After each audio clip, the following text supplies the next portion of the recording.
Get rolling. Welcome, Paul, and Thank you. happy 10th anniversary. Appreciate that. It's been Thank 10 you, years since you became one of the founding CEO with you members of the LHIN community. So maybe I can take you back 10 years and perhaps ask you why you elected to become a founding LHIN CEO.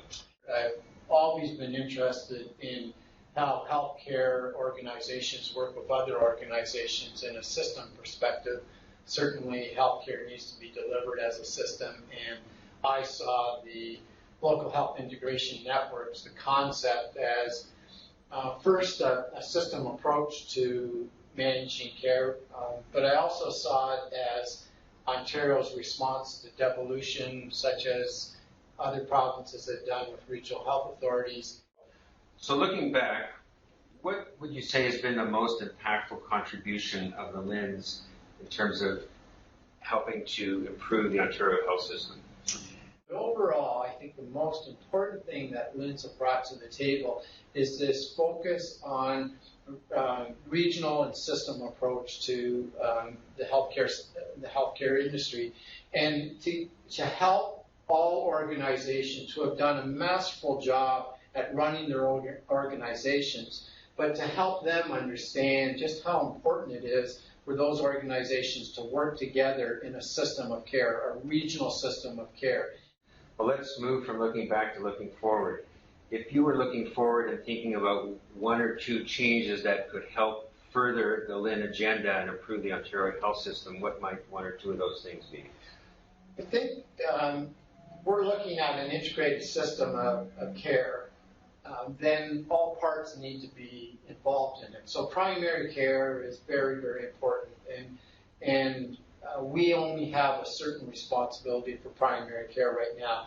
Now, the work that all LHINs have done with primary care has gone beyond our scope, has gone beyond our authority, but we will continue to do that. And I think as primary care gets more comfortable working with us, you'll see that as really contributing to a full range of integrated care within the region.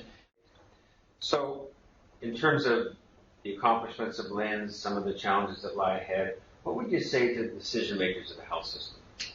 The Commonwealth Fund study recently showed that as far as access to primary care, as far as access to specialist care, as far as other access issues, this well-funded system ranks 11th out of 11 countries. So we have to change. Healthcare has to change. And if we don't change, or if we're too cautious about changing, then I think the rest of the world will continue to pass us by, and we won't be meeting the needs of our population or our patients. So I'm saying to providers, we need to recognize and embrace change and move quickly better meet the needs of our population.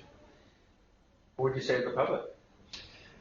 I'd say to the public that more and more you're going to be called upon to give us input about how to improve the healthcare system.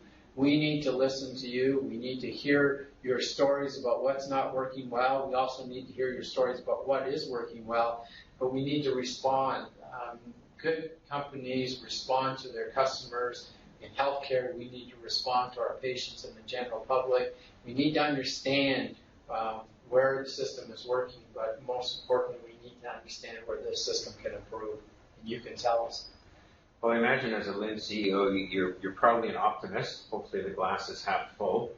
But Paul, do you worry that LHINs might be eliminated or turned into regional health authorities, or are you hopeful that the LHIN mandate will become expanded and strengthened?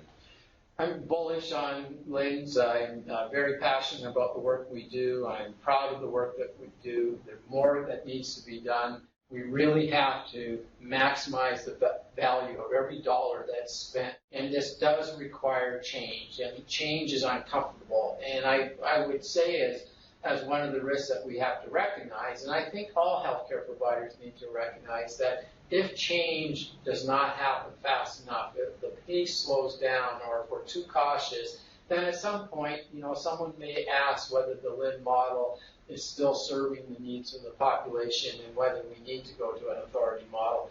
Well, Paul, I'm not sure if you're going to stay on for another 10 years, but however long you stay on, what are you going to tell your successor when he or she shows up on day one?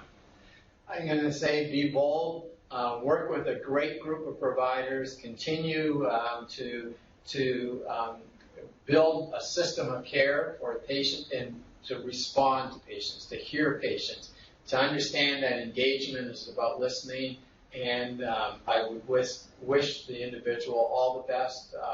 I think it's a solid foundation that we've created. We're only 10 years old, and I think the future looks bright. Paul, thank you so much. You're quite welcome.